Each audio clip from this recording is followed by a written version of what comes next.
I am for the child who's had 7 addresses in a single year because she's in foster care, because her father abused her. And her mother couldn't believe her. She is the child I am for. I am a volunteer child advocate. I am you. Florida residents call toll-free 866-341-1425. Tap rooms are localized and they're geographic. The Hispanic community is much broader than one tap room. So what we decided to do was come out with a high-quality craft beer, 2 high-quality craft beers that appeal to the Hispanic taste and that we can distribute in all the Hispanic neighborhoods. Taino is a very light, refreshing beer. It's a social beer that you can drink probably for a good part of the evening, and it'll give you a nice light feeling. It's not a heavy beer, it's very airy, and it's very light. It's a 4.5 alcohol, which is low for beer. The Boricua is a 6.0. Now that's a stronger beer, and we designed it to be a little bit stronger than Heineken. Heineken is a favorite in the Hispanic community, so we have a little bit more muscle than Heineken. Boricua right now, in a very short amount of time, it's been a miracle for us because we've gotten a large range of acceptance at the retail level. We're in Publix, we're in ABC, Target is picking it up, we're in Sedano's, we're in Bravo's, 7-Elevens are picking it up because they're concentrating more on craft beer and the Hispanic market. So what we're trying to do is do a quality beer, a high quality beer, more taste, and that the Hispanic community will like.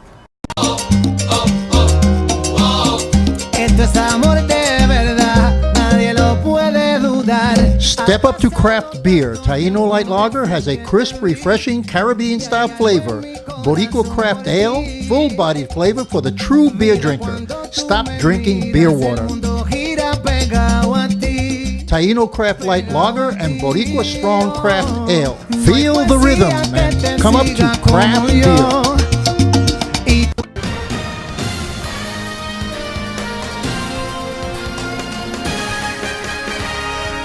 Welcome to Hispanic Speak Out TV. I am Marivette Gonzalez, a family law attorney here in Central Florida, and I'm also going to be your guest today. So today, as always, we are here to educate and inform our community. So today, across Central Florida, officials are embracing and getting ready for the influx of Puerto Ricans coming to not only Florida, but to the United States due to the devastating Hurricane Maria. As many of 100,000 by some estimates. And this will place a burden on government agencies, on school districts, on legal services. About 320,000 Puerto Ricans in Florida alone make up 1/3 of the million in the state of Florida. And we expect that Osceola County will be highly impacted. So today, as our guest, we welcome Chairman Kelvin Soto. Okay, Thank you. You are the chairman of the school district of Osceola. And I don't want to mess it up, so I'm gonna speak a little bit about yourself. Sure. So I will introduce you. So you've earned your law degree in the University of California, Berkeley. Correct. And so you are a practicing attorney here in Kissimmee, Florida. Indeed. Is that where your office is located? Yes, indeed. Okay. And you were also, prior to do your collegiate and legal career, you're a medic in the United States Navy. That's right. So thank you for your service. You're So, welcome. Chairman, thank you for joining us today. So you are of Puerto Rican heritage, right? Indeed. Okay, and where are you from? From Aguada. It's a small town in the west coast of Puerto Rico. And how's your family doing and your friends? My family is fine. We lucked out that the hurricane didn't really cause a lot of structural damage to my home, my childhood home. However, we're like the rest of most of the people in Puerto Rico without water, electricity, and spotty cellular service. So those challenges are still there. So today, the reason why we wanted to speak with you on the show was to inform the public because there are some pressing matters, like the children that are coming from Puerto Rico. Some are coming from Puerto Rico without their parents, or some are being sent to relatives. But an important fact is that they are impacting the school system in Osceola County due to a large influx of Puerto Rican families in that district. And I wanted to speak to you with regards to the budgeting and the classroom sizes. Is Osceola County district ready for this influx? Absolutely, but first let me begin by explaining that in the Osceola County School District, amongst our leadership, but not just the leadership, but I believe every employee understands exactly what is going on here in terms of the humanitarian efforts that are going on. This was a natural disaster, and Puerto Ricans are fellow U.S. citizens. They've been a part of our community for many, many decades. And we understand that for them, this is a difficult moment. Families with children, they want their education to continue. Right now, that's impossible in Puerto Rico until the infrastructure gets repaired, until schools are running. And so for a lot of families, it's so important that their education, the education of the children continues. And so they're making that decision. A lot of them make that decision specifically because of their children's schooling. And so, actually, in the schooling in Puerto Rico, some schooling is still going on without electricity and power, because some neighborhoods, they won't even see electricity or water for maybe a year or more. That's true. And for some schools, they're already connecting the generators to make them run. But you have to understand that even before this hurricane, Puerto Rico has been going a lot of challenges due to the financial situation. And so the quality of education there has been impacted. There's been schools that have been consolidated, and they're still figuring out how to get over all of these challenges. And now you have the hurricane. For a lot of parents, they're very concerned, so they do come to the United States, and a lot of them are specifically so that the children could continue their education. In Osceola County, what we're dedicated is to receive these fellow American citizens, members of our community, families and friends of many of the people that live in Osceola County. But let's talk about the budget. Yeah, the budget. Right. The budget. And well, before we get into the budget, I just wanted to go ahead and explain how we're handling it in terms of the resources we already have. And that is that we're a fast-growing county. We've been having increases in students by 1,500, 2,000 new students every year. So we already know how to deal with growth. Now, with this that's happening, it's not something that we expected. It just requires for us to use the systems and the resources we have in place more efficiently. As far as the budgeting is concerned, budgeting is set in Tallahassee by what is called there's a full-time enrollment formula that they use. Basically, we send them numbers of how many students we have enrolled full-time, and they decide on a budget. We've asked, we have people in Tallahassee asking on our behalf that we be allowed to set an updated count because of all of these new students that we have, so that we can have funding for those students on our next allocation. So this is a two-pronged question. Mm-hmm. So if it's going to Tallahassee, and right now you're dealing with the resources that you currently have in place, how are the teachers being affected? Because I imagine their classroom sizes have grown, but their salary has not increased, Mm-hmm. I would imagine at this point. So they're having more work, and the students, are they getting the attention that they need? These are very good questions. Well, the first part about it is that right now what we're doing is we're trying, eventually we may have to get what is called a class size waiver. So we may have to have more students temporarily in some teachers' classrooms until we're able to hire new staff and be able to add new classrooms. So that's going to be something that eventually is going to happen. But you're right, there are new challenges that our teachers are now facing. And it's not just an increase in class size, it's also the nature of the new students and the new dynamics that brings in. You have a lot of students that are going to be not very proficient in English, even though in Puerto Rico, English is taught from kindergarten all the way to 12th grade. It is a very, very important part of the curriculum. But they're not going to be as fluent as in English as a lot of the students that are normally here. So that's going to present a certain challenge.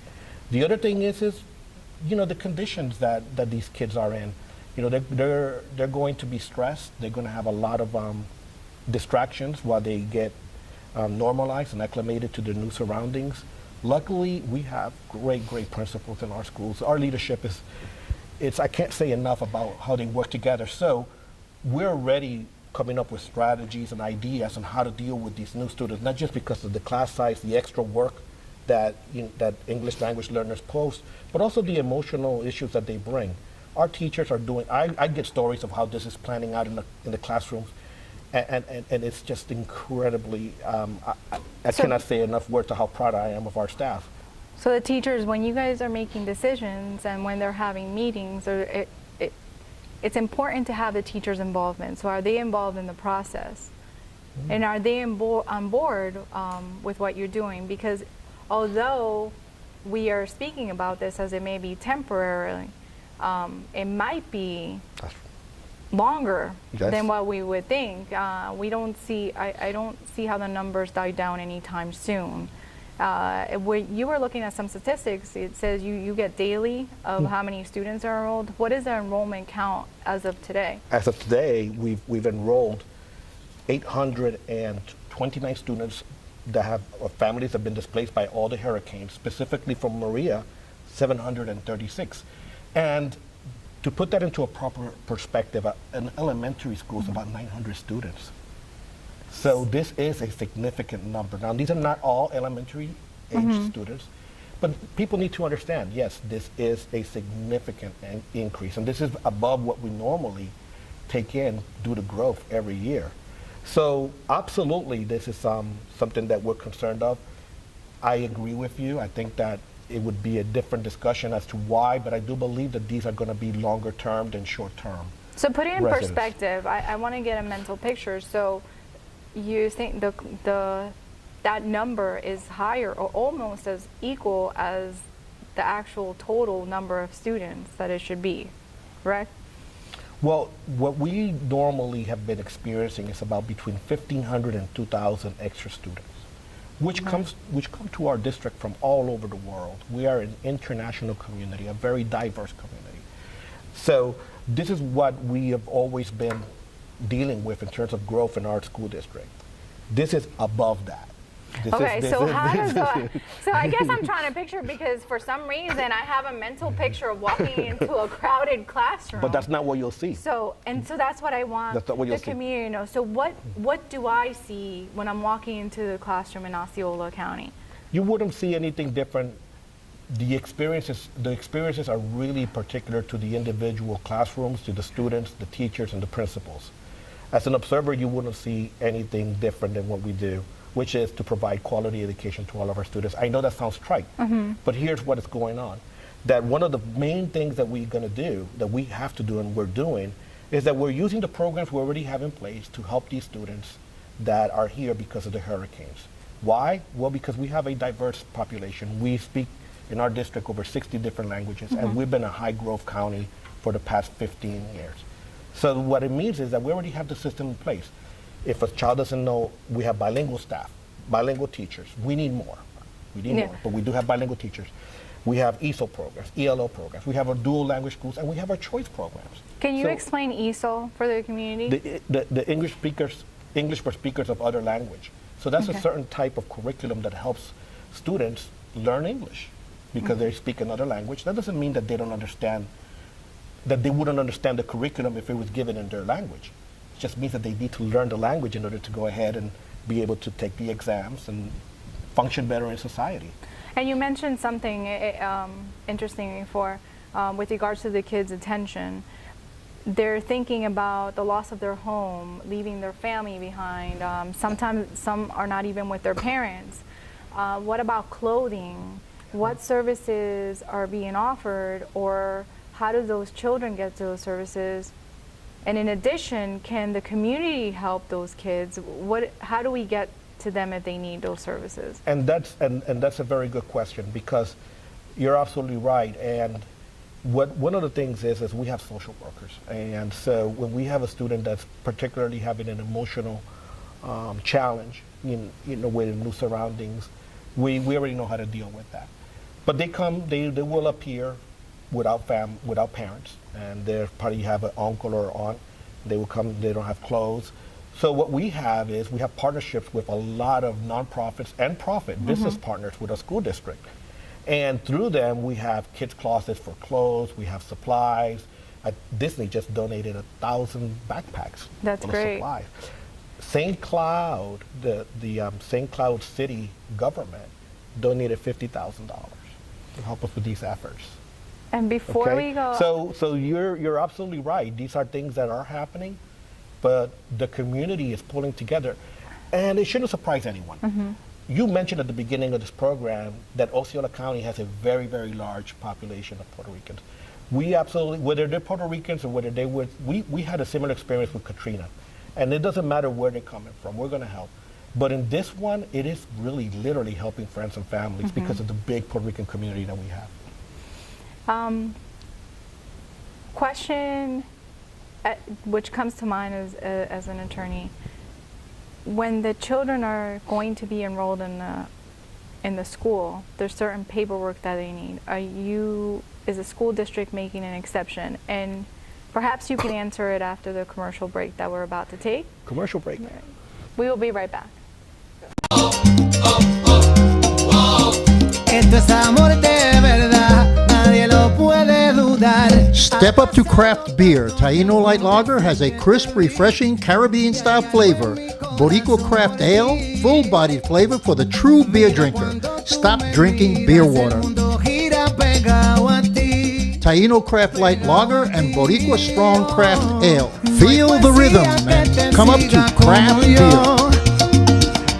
I am for the child who's had 7 addresses in a single year because she's in foster care, because her father abused her. And her mother couldn't believe her. She is the child I am for. I am a volunteer child advocate. I am you. Florida residents call toll-free 866-341-1425. Welcome back to Hispanic Speak Out TV. So Chairman, how you're speaking. So we really want to know, how do the kids, or what paperwork do the kids need to enroll in the Osceola County Public Schools? Because usually there's a protocol that they have to follow, but due to these special circumstances, what is being done if they're missing paperwork or any documents that would normally be needed? Well, lucky for us, the laws and the rules in the school district allows us to make exceptions, because it's not just a natural disaster. There's a lot of reasons why a child can end up in a school district that are the new school district, and they're there because of very difficult circumstances, and they wouldn't necessarily, not just the clothes and the trauma that they might have been under, but they may not have all the necessary paperwork, which is very important for the school district to know in order to place them in the right classrooms with the right curriculum. We also want to comply with our immunization laws and things of that nature.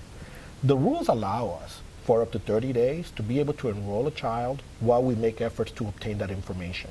So every one of these students right now that arrived, of the 736 or the 829, the ones that did not, were not able to have, or we were not able to contact their schools, because we can do that as well. That's what we have staff in our schools doing at this moment. And we're trying to get those records. But we are able to place them because we're able to interview parents, we interview adults, and we could interview the child to find out where's the proper placement to put them so that they can get right to school the very next day or the very same day sometimes. And what happens is those 30 days, if they expire and you can't get the proper documentation, then what is happening now? I don't know how to answer that. Obviously, they're going to stay in school, and we're going to find another way of getting those paperwork. Most likely, they're going to get their immunization here. They'll go to a doctor here. We'll have their caretakers go ahead and build those records up. We'll look at what they've been doing in school in terms of their progress and maybe do some diagnostic testing, find out where they're at in their subjects. We'll figure it out. How about the person enrolling the child? Because usually as a parent, and you have to corroborate it by a birth certificate, have you had any issues where the children are being sent, for example, to family, friends, no affiliations? I'm pretty sure that has happened. And we'll have a protocol that we'll follow. The main thing is that we're not going to turn away a student. That's just not going to happen. So protocols are being built as we speak. Still, if they have it's a work in progress. Because the situation is a little unique in the sense that we have so many people because of natural disaster. But we learn from our past, from protocols that we've used because of other. For example, when the incidents in Venezuela happened, for 2 straight years, the highest number of Hispanic students enrolling in Osceola County were Venezuelan. And they were coming a lot, and they also had very particular issues that we dealt with very well. So we learned from all of that. So does the school itself and the school district have counselors at hand, and how many counselors do they have per children since there's such a high influx? We are definitely want more counselors, but we have they work through our special student services.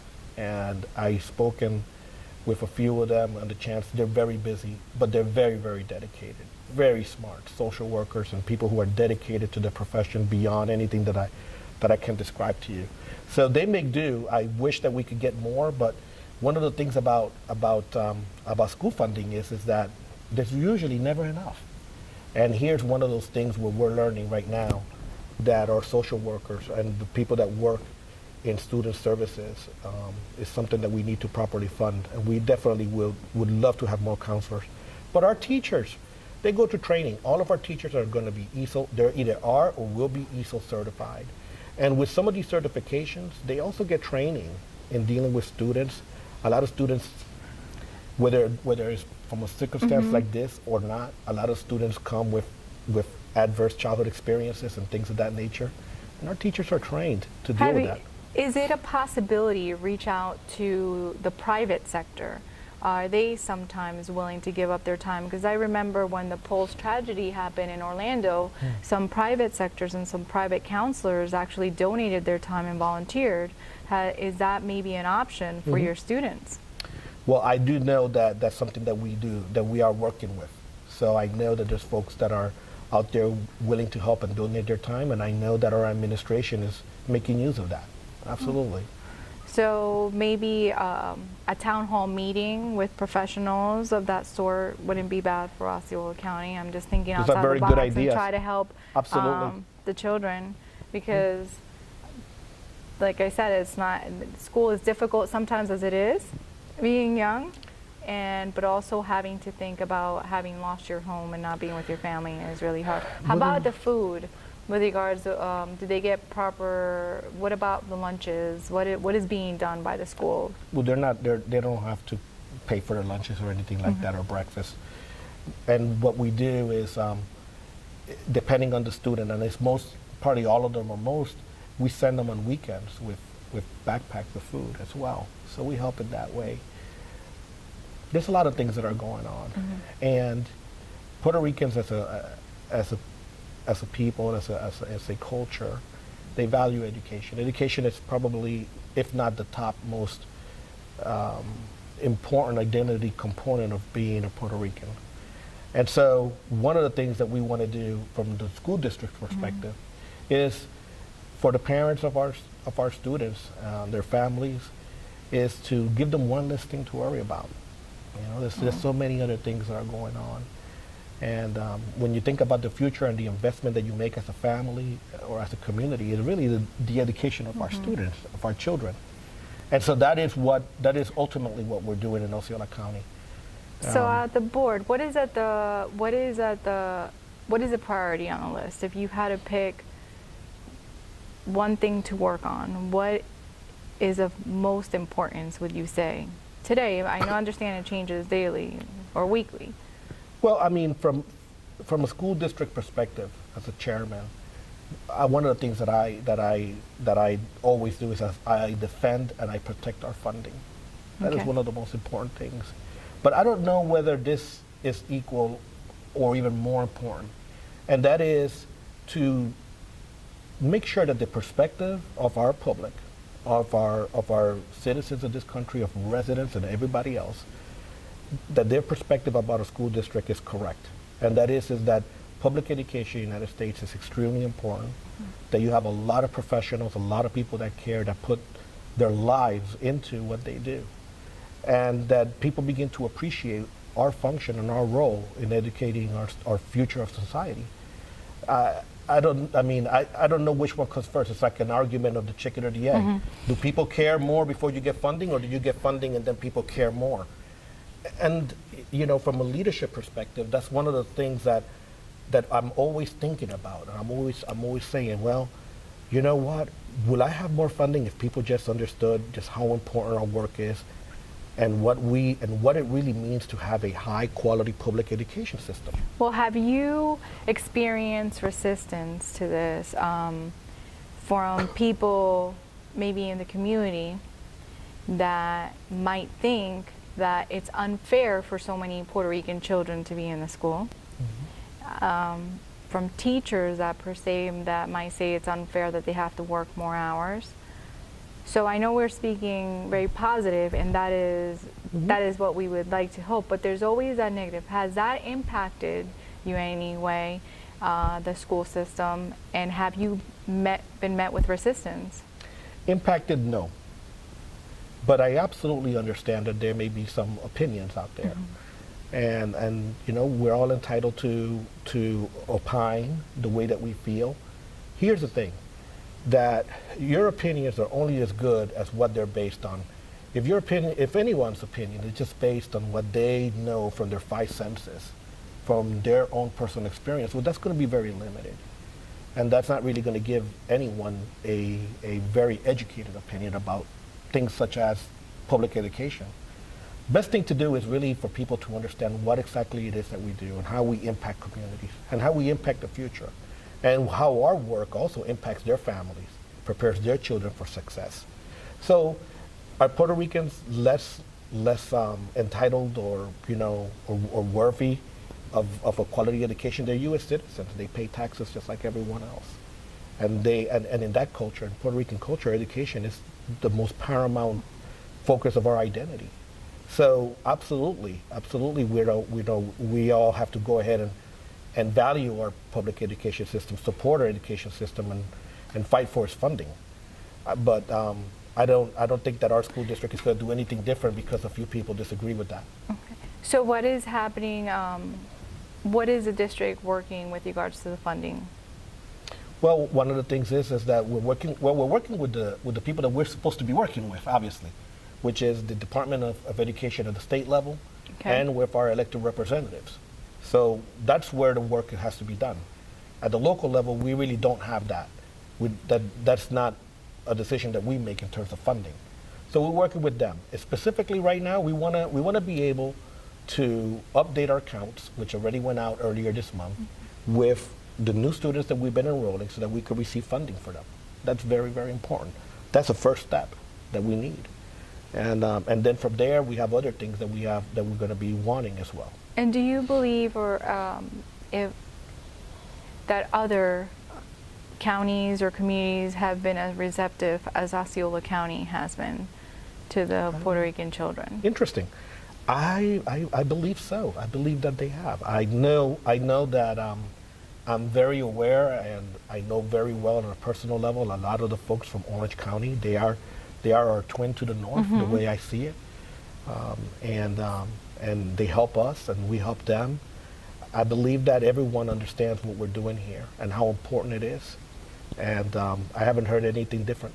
And how about the support from the legal community when it deals with bringing children, relocating to the state of Florida? Have you found any support? Well, I imagine that there's going to be probably issues coming up, you know, that a student may need a guardian ad litem, or they may need something or the other that has to do with the courts. And for that, of course, I'm going to be looking for the Hispanic Bar Association. I know the president very well, Mr. Diego Puig. He's not just a friend and an attorney, but a luminary, in my opinion. I know other members of the judiciary that are going to be able to come together with ideas. And the Legal Aid Society also was involved at the Hispanic. And they have, the Legal Aid Society has somebody full-time, at least 2 people full-time on the Welcome Center. Yeah, they're reaching out to attorneys, to volunteers, Correct, so that we can help. I know I've reached out to Angel at the Legal Aid Society, but they're also seeking support. Well, Chairman, I want to thank you, and I appreciate for your time for being here and helping Hispanic Speak Out TV inform our Hispanic community. Thank you. It has been my pleasure. Good night.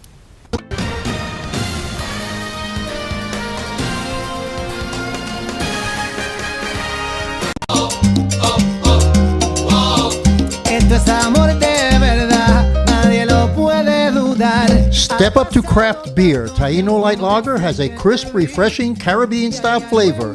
Boricua Craft Ale, full-bodied flavor for the true beer drinker. Stop drinking beer water. Taino Craft Light Lager and Boricua Strong Craft Ale. Feel the rhythm and come up to craft beer. I am for the child who's had 7 addresses in a single year because she's in foster care, because her father abused her, And her mother couldn't believe her. She is the child I am for. I am a volunteer child advocate. I am you. Florida